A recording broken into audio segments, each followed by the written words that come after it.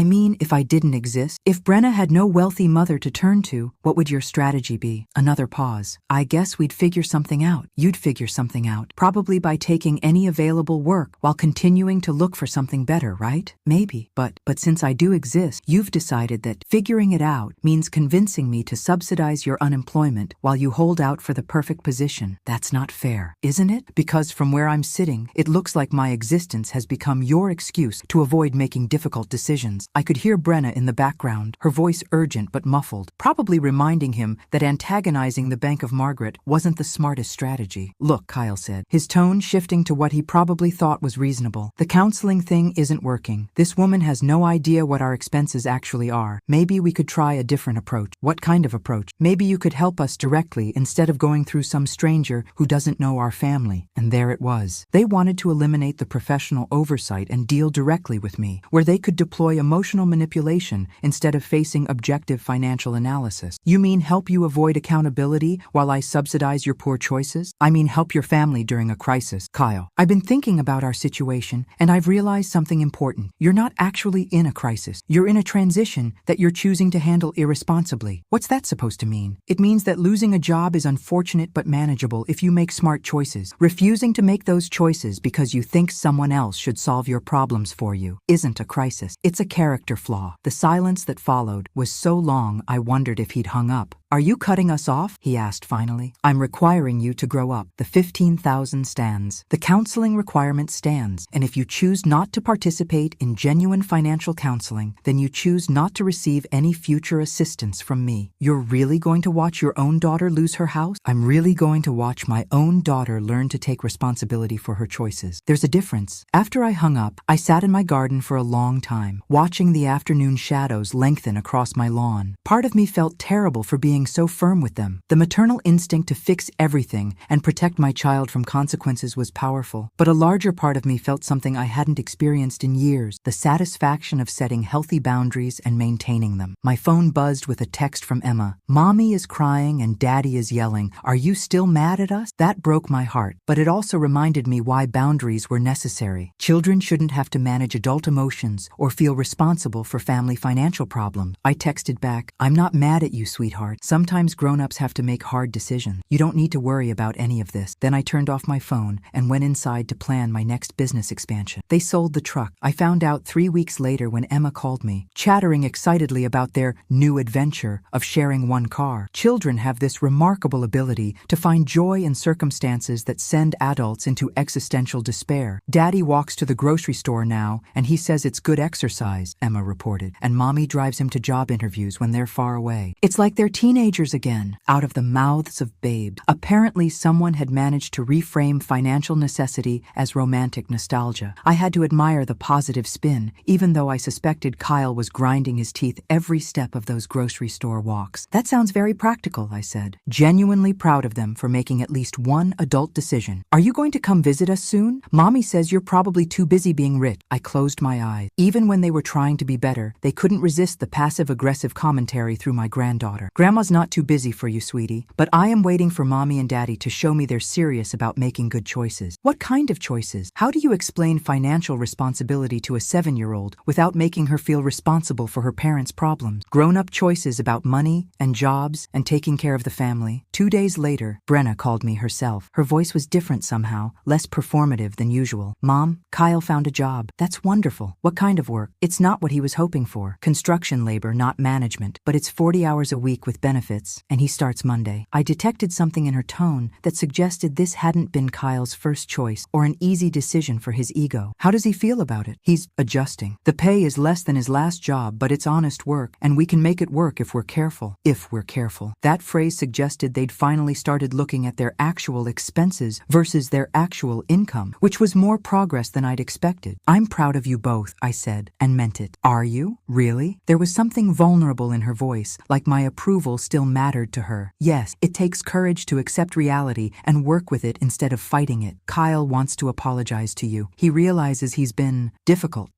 That was a diplomatic way to describe his behavior, but I appreciated that they were attempting accountability. I'd be happy to hear from him when he's ready. There's something else, Mom. We've been talking, really talking, about how we've treated you over the years. Before we knew about your business success, I set down my coffee cup and gave her my full attention. This sounded like it might be heading somewhere genuine. I keep thinking about Christmas dinner, about what Kyle said about your knitting course, and I realized we've been dismissive of you for a long time, not just about business stuff, but about everything, such as, like when you tried to tell us about your book club, and we acted like it was cute that old ladies still read books, or when you learned to use social media and we made jokes about grandmas on Facebook. We've been treating you like a stereotype instead of like you. This was more self-awareness than I'd heard from Brenna in years, but I'd learned to be cautious about apparent breakthroughs that might just be strategy sessions disguised as growth. Why do you think that happened? Honestly, I think it was easier. If you were just our aging parent who needed gentle management, then we didn't have to think of you as having your own life and dreams and capabilities. We could focus on our own problems without feeling bad about neglecting you. That was surprisingly insightful and painful, but in the way that truth often is. Thank you for telling me that, I said quietly. I want to do better, Mom. We both do. But I don't know how to undo 3 years of being thoughtless. You start by stopping. You don't need to undo the past. Just stop repeating it going forward. We talked for another hour, and for the first time in years, it felt like a real conversation between two adults who respected each other. She told me about Kyle's wounded pride over taking manual labor work and how she'd had to remind him that providing for his family was more important than protecting his image. She told me about the kids asking why they couldn't afford pizza anymore, and how she'd explained that sometimes families have to make sacrifices to stay together. By the end of the call, I felt something I hadn't experienced with my daughter in a long time: hope. That evening, Kyle called. Maggie, I owe you an apology. His voice was subdued, none of the aggressive defensiveness that had characterized our recent conversation. I'm listening. I've been thinking about what you said, about me using your existence as an excuse to avoid difficult decisions. You were right. I was so focused on the fact that you could solve our problems that I stopped trying to solve them myself. That takes courage to admit. It takes desperation. We came close to losing everything because I was too proud to take the help that was actually available while waiting for the help I wanted you to provide. How do you feel about the new job? Like my back is going to kill me for the first month, he said with something that sounded like genuine humor, but also like maybe I forgot what it felt like to earn something instead of just expecting it. We talked for 20 minutes, and while I wasn't ready to forget 3 years of condescension, I was willing to acknowledge that people could change when consequences finally caught up with their choices. After both calls, I sat in my office looking at my business dashboard. Revenue was up 30% from last month. International expansion was ahead of schedule. I had partnership requests from companies I dreamed of working with just 2 years ago, but somehow, hearing genuine accountability from my family felt like a bigger victory than any business milestone. Still, I wasn't naive enough to think this was over. Real change takes time, and people backslide when tested. I would celebrate this progress while remaining realistic about human nature. After all, I hadn't gotten wealthy by being overly trusting. 6 months later, my carefully maintained boundaries were tested in a way I never could have anticipated. I was in my office responding to emails from students when my phone rang. The caller ID showed Brenna's number, but the voice that answered was Kyle's, and he was barely coherent. Maggie, you need to come to the hospital. Right now. My blood ran cold. What happened? Are the kids okay? The kids are fine. It's Brenna. There was an accident at her work, some kind of chemical exposure in the lab where she does billing. They rushed her to Metropolitan General. I was already grabbing my keys. How bad? Bad. They won't tell me much because I'm not technically next of kin, just her husband. husband, but she's unconscious and they're running tests to figure out what she was exposed to. Brenna worked for a pharmaceutical company, handling insurance claims in a building that housed both administrative offices and research facilities. The irony that she might be hurt at the job she'd taken to help stabilize their finances wasn't lost on me. 20 minutes later, I was in the hospital waiting room with Kyle, Emma, and Jake. The children were subdued but not panicked, suggesting Kyle had managed to explain the situation without terrifying them. "What exactly happened?" I asked Kyle, while the kids were distracted by a cartoon playing on the waiting room television. "There was some kind of ventilation failure in the research wing. Several people were exposed to airborne chemicals before they could evacuate. Brenna was delivering paperwork to that department when it happened." "How many people were affected?" "6. 3 of them are conscious and seem okay. 2 others are in serious condition." "Brenna," his voice broke. "Brenna isn't responding yet." I put aside every resentment and frustration from the past year and focused on what mattered. My daughter was hurt, and my family needed me. "Have you talked to her supervisor?" "The company should have detailed information about exactly what chemicals were involved. They're being cagey. Lots of talk about ongoing investigations and liability concerns. I think they're more worried about lawsuits than helping the victim." That sounded like corporate damage control, which was infuriating when my daughter's life might be at stake. "Kyle, I need you to listen carefully. Don't sign anything the company gives you without reading it first. Don't agree to any settlements or liability waivers, and document everything." "I don't understand." "If Brenna was injured due to negligent safety practices, you may need to pursue legal action to cover her medical costs and lost income. These companies will try to minimize their exposure by getting victims to waive their rights before they understand the full scope of their injuries." Kyle stared at me like I'd started speaking a foreign language. "You want me to sue her employer? I want you to protect your family's interests. Right now, you don't know if Brenna will have long-term health effects or how much her treatment will cost. Don't give away your legal options before you understand what you might need them for." A doctor appeared in the doorway, looking for Kyle. We followed him to a small consultation room where he could speak privately. "Mrs. Hartley is stable but still unconscious," Dr. Garrison explained. "The chemical exposure caused severe respiratory irritation and possible neurological effect. We're monitoring her closely, but it's too early to determine if there will be lasting damage." "What kind of neurological effect?" I asked. "Potentially issues with memory, coordination, concentration. The chemicals involved are known to cause problems with cognitive function, but the extent depends on the level and duration of exposure." Kyle went very pale. "Is she going to wake up?" "We expect her to regain consciousness within the next day or 2, but her recovery process could be lengthy, and she may need extensive rehabilitation." After the doctor left, Kyle sat in stunned silence while I processed the implications. If Brenna couldn't work for months, if she needed ongoing medical care, if she had permanent disability, their fragile financial stability would collapse overnight. "Kyle," I said gently, "I know this is overwhelming, but I need you to make some calls." "What kind of call?" "First, call your insurance company to understand exactly what's covered. Second, document everything about today. Times, what the doctor said, what the company has told you. Third, start researching lawyers who specialize in workplace injury cases. I can't think about lawsuits right now. You can't afford not to think about them. If Brenna can't work for 6 months, how will you manage financially?" The question hit him like cold water. He'd been so focused on the immediate crisis that he hadn't considered the long-term implication. "I don't know," he whispered. "That's why you need legal protection. The company will offer you a settlement designed to make this go away cheaply. Don't take their first offer. Don't take their 10th offer until you know the full scope of what you're dealing with." "What if I can't afford a lawyer?" "Most personal injury lawyers work on contingency. They only get paid if you win." I paused, watching him struggle to process everything. "Kyle, I'll help with immediate expenses so you can focus on Brenna's recovery, but the long-term financial security has to come from holding the responsible parties accountable." "You'd help us? Even after everything?" "You're my family. When there's a real crisis, family shows up." That night, I drove Emma and Jake to my house so Kyle could stay at the hospital. As I tucked them into the guest room beds, Emma asked the question I'd been dreading. "Grandma Maggie, is Mommy going to die?" "No, sweetheart. Mommy is sick, but the doctors are taking very good care of her. She's going to get better, but it might take some time." "Are you going to help us?" I smoothed her hair and thought about all the boundaries I'd established, all the tough love I'd delivered, all the lessons about consequences and responsibility. None of that mattered now. This wasn't about enabling poor choices or subsidizing irresponsible behavior. This was about protecting my family when they were genuinely vulnerable through no fault of their own. "Yes, honey, Grandma's going to help." The lawsuit changed everything. Brenna woke up 2 days later with memory gaps and persistent headaches that the doctors said might be permanent. She couldn't remember the last 3 hours before the accident, struggled to follow complex conversations, and tired so easily that working was impossible. But the company's response response to our legal inquiries revealed something that made Kyle's jaw drop and my business instincts start humming. They knew, the lawyer, Janet Morrison, explained during our first meeting 2 weeks after the accident. The ventilation system had been flagged for maintenance 6 months ago, but they delayed repairs to avoid shutting down the research wing during a critical project phase. They chose productivity over safety? Kyle asked. Not just chose. There are emails from the facilities manager explicitly recommending the delay, despite knowing the risks to personnel in adjacent areas. I leaned forward in my chair. What kind of risks did they know about? The exact type of exposure your daughter experienced. This wasn't an accident. It was a foreseeable consequence of a conscious decision to prioritize profits over worker safety. Kyle was staring at Janet like she'd announced aliens had landed. So this was preventable? Completely preventable with proper maintenance. And here's the interesting part. Your daughter wasn't the only one to suffer long-term effects. 2 other employees have similar symptoms, and there's evidence the company has been pressuring them to accept inadequate settlements to avoid publicity. How inadequate? I asked. $20,000 each for what could be permanent disability, affecting their ability to earn a living for the rest of their lives. $20,000. These people had been permanently injured through corporate negligence, and the company was offering them barely enough to cover a year's worth of medical expenses. What should we be looking at for fair compensation? Kyle asked. Janet consulted her notes. Given Brenna's age, earning potential, and the severity of her cognitive symptoms, we're looking at somewhere between $800,000 and $1.2 million,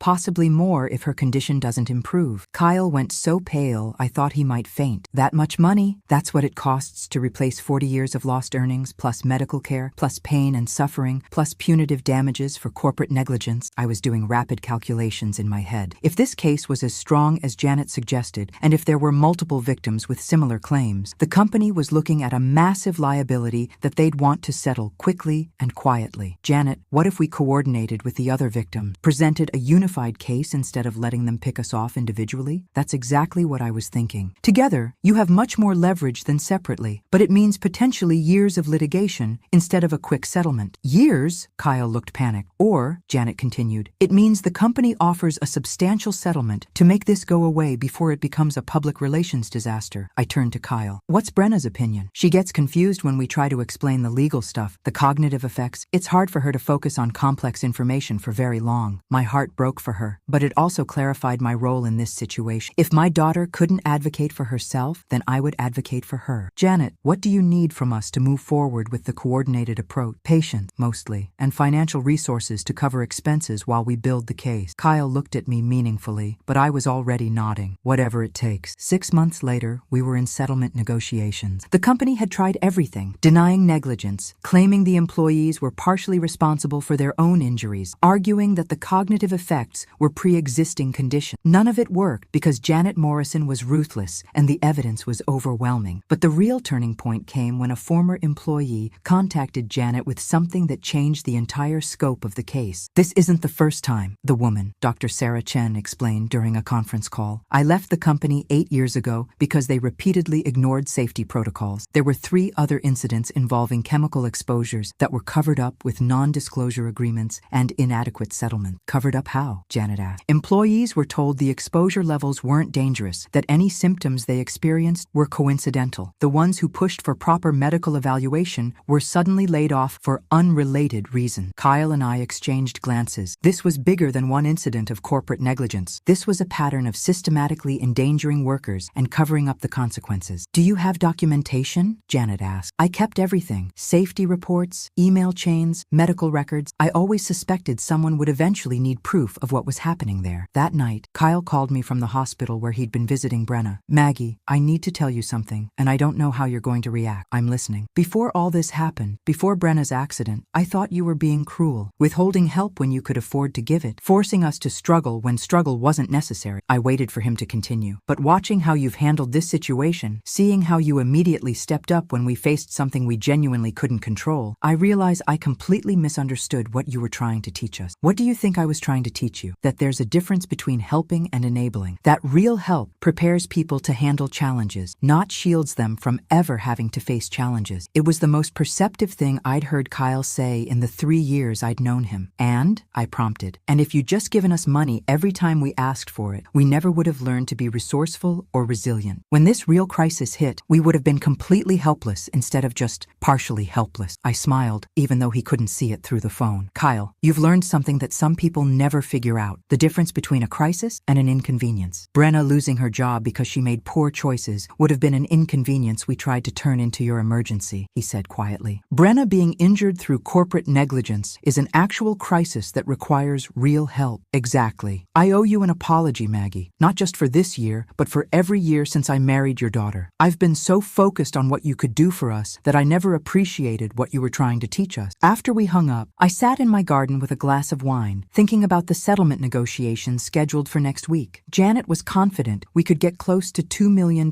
which would secure Brenna's future and send a message to other companies that worker safety wasn't optional. But more than the money, I was proud that Kyle finally understood the difference between support and dependency, between love and enabling. Some lessons can only be learned through experience. The settlement check arrived on a Tuesday morning in March, 18 months after Brenna's accident. $2.4 million, split between medical expenses, lost wages, pain and suffering, and punitive damages designed to make sure the company never again chose profits over worker safety. But that's not the real story. The real story began 3 days later when Kyle called me with an unexpected confession. Maggie, there's something I need to tell you about the original $15,000 you gave us. I was in my office reviewing quarterly business reports that showed my knitting empire had expanded to 12 countries. Success had become routine enough that Kyle's serious tone immediately caught my attention. What about it? We never spent it. I set down my coffee cup. What do you mean you never spent it? I mean, it's been sitting in our savings account for over a year, untouched. Kyle, that doesn't make sense. You said you needed it for mortgage payments and basic expenses. We did need it, but the day after you gave it to us, something you said kept bothering me. You asked what we would have done if you didn't exist, and I realized we'd never actually tried to find out. I was completely confused. So what did you do? We pretended the money didn't exist. We figured out how to live on just my construction wages. We sold stuff, cut expenses, took the kids out of expensive activities, learned to shop at discount stores. But why keep the money if you weren't going to use it? Because having it there made us feel safe enough to make the hard changes. Knowing we had a safety net made it possible to walk the tightrope. I was quiet for a long moment, processing this information. So when Brenna had her accident, we still had your $15,000 plus, almost a year's worth of savings from living below our means. We weren't financially devastated by her inability to work because we'd finally learned to live on less than we made. This was not at all what I'd expected to hear. Kyle, are you telling me you've been financially stable this entire time while I thought you were struggling? We were struggling at first, but we got our act together faster than either of us thought possible once we stopped looking for someone else to solve our problem. I thought about all the conversations we'd had over the past year, all the times I'd offered additional help that they'd politely declined, all the assumptions I'd made about their situation. Why didn't you tell me sooner? Because we wanted to prove we could handle a real crisis before we admitted we'd figured out how to handle normal life. Brenna's accident was our test, and we passed. And now we want to give you back your $15,000 plus interest. I started laughing. I couldn't help it. Kyle, you don't owe me interest on a gift. Maybe not, but we owe you an explanation of what that gift actually bought us, which was what? Time to grow up, space to fail without catastrophic consequences, and proof that we were more capable than we'd given ourselves credit for. Keep the money, I said. Put it toward the kids' college funds. Are you sure? I'm sure. But Kyle, I'm curious about something. What changed your mind about accepting help versus learning independence? There was a long pause. You want the honest answer? Always. It was watching you build your business, seeing how you transformed yourself from someone we thought needed our protection into someone who clearly didn't need anyone's protection. It made me realize that accepting limitation was a choice, not an inevitability. I felt tears prick my eyes. That might be the nicest compliment anyone's ever given me. It's the truth. You didn't just refuse to be diminished by our assumptions about your capabilities. You used our doubt as motivation to prove us wrong. And you decided to do the same thing with your financial situation? Exactly. Instead of accepting that we'd always need bailouts, we decided to prove we could stand on our own. That evening, I drove to their house for the first family dinner we'd shared since the previous Christmas. The difference was remarkable. Kyle looked genuinely confident instead of defensively aggressive. Brenna, despite her ongoing recovery from the chemical exposure, seemed more relaxed than I'd seen her in years. The children were their usual chaotic selves, but the undercurrent of adult stress that had always permeated their household was gone. Mom, Brenna said as we finished dinner, I need to apologize for something. What's that, sweetheart? All those years we treated you like you were declining, like you needed our management and protection. I think we were actually describing ourselves. How do you mean? We were the ones who were failing to thrive. We were the ones who needed help with basic life skills, but it was easier to project that onto you than admit our own incompetence. Kyle nodded. We made you the problem so we didn't have to acknowledge that we were the problem. And now, I asked, now we're not problems anymore. We're just people figuring out how to live well. As I drove home that night, I reflected on the strange journey our family had taken. I'd set out to teach them about financial responsibility and ended up learning something about my own capacity for reinvention. They'd started by resenting my boundaries and ended up grateful for the space those boundaries created for their own growth. But the real revelation had nothing to do with money or business success or even family dynamic.